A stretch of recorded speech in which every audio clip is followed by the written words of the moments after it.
ગુજરાતમાં એક તરફ દિવાળીના પાવન પર્વોની ચાલી રહ્યા છે અને એ પાવન પર્વમાં આપણે સૌ સંકલ્પ લેતા હોઈએ છીએ કે આપણું ગુજરાત અને ગુજરાતીઓ સહિત દેશવાસીઓનું ભલું થાય. પણ ગાંધી સરદારના ગુજરાતમાં જે રીતે નશાનો બે રોકટોક કારોબાર ચાલે છે અને નવા વર્ષની શરૂઆતની સાથે આપણે વ્યસન મુક્તિના સંકલ્પને બદલે ગુજરાતમાં રેવ પાર્ટીઓ થાય. મને એમ લાગે છે કે ગુજરાતના ભવિષ્યમાં યુવાનોને નશાની આગમાં ધકેલાનું લાંબા સમયથી સુનિયોજિત રીતે ચાલતા ખેલનો આ એક ભાગ છે.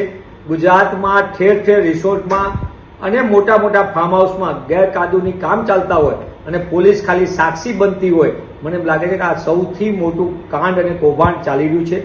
ગુજરાતમાં અગાઉ પણ અમદાવાદ જિલ્લાની અંદર એક લાલ ડાયરી પકડાણી હતી, જેમાં ડાર્ક વેબથી અનેક મહાનુભાવ, અનેક અધિકારીઓના, ઉચ્ચ અધિકારીઓના, માલેતુજાના બેટા બેટીઓના નામો હતા. મોટા પાયે ગુજરાતમાં હાઇબ્રિડ ગાંજો લાખો રૂપિયાનો ઠલવાય, ગુજરાતમાં કરોડો રૂપિયાનો ડ્રગ્સનો વેપલો ચાલે. જે ગુજરાત શ્વેત ક્રાંતિથી ઓળખાય દૂધના ટેન્કરથી, એની બદલે દારૂના ટેન્કરોની હેરફેર બે રોકટોક ચાલે. ત્યારે નાના નાના લોકોને પકડીને જે પોલીસ પોતાની સ્વયં પીઠ થાબડે છે અને જે કાયમ પકડાય પછી કહે છે ચમરબંધીને છોડવામાં નહીં આવે, આવી ડંફાસો હાંકનારા લોકોએ હવે જાગી જવાનો સમય છે. હું ભૂપેન્દ્ર પટેલની સરકારને પૂછવા માંગુ છું કે તમે ગાંધી સરદારના ગુજરાતમાં આ નશાના વેપલાને રોકવામાં નાકામ રહ્યા છો. ક્યારે તમે જાગશો ને ક્યારે તમારું તંત્ર પગલાં લેશે?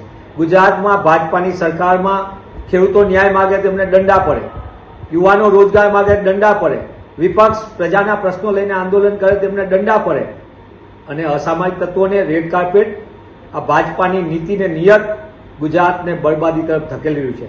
ત્યારે કોંગ્રેસ પક્ષ તરીકે અમે માંગ કરીએ છીએ કે ગુજરાતમાં નશાની આગમાં ધકેલાતા યુવાધનને બચાવવામાં આવે અને ગેરકાનૂની વેપલો કરનારા તત્વોને ચમરબંધી હોય તો સાચા અર્થમાં એને પકડવામાં આવે.